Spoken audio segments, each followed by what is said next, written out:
While the iPhone 15 and 15 Plus are expected to maintain their pricing similar to the current models, the Pro models could see significant cost adjustments due to their new titanium chassis and periscope camera technology on the larger model.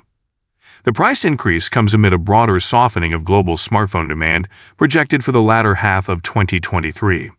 According to Lin, Apple has ordered between 80 to 90 million iPhone 15 units for this period, a downturn from the 90 to 100 million units placed for the iPhone 14 models last year.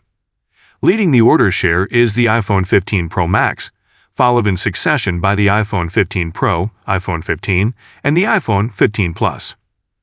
Previous forecasts suggested the iPhone 15 Pro and iPhone 15 Pro Max will be at least $100 more expensive than their predecessors.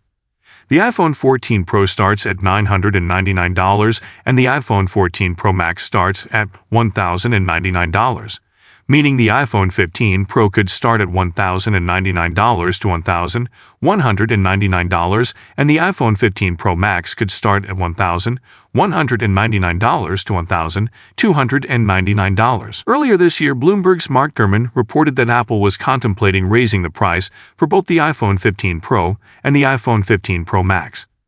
Analyst Jeff Pu has also said that the iPhone 15 Pro models could be more expensive than the iPhone 14 Pro models.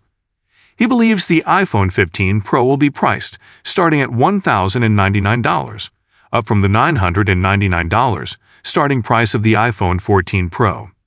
The entire iPhone 15 lineup are widely expected to be unveiled at Apple's Wonderlust event on Tuesday, September 12. Lin added that upstream supply chain information indicates that Apple will increase the display sizes of both Pro models next year, mirroring other rumors claiming that the two devices will increase from display sizes of 6.1 and 6.7 inches to 6.3 and 6.9 inches.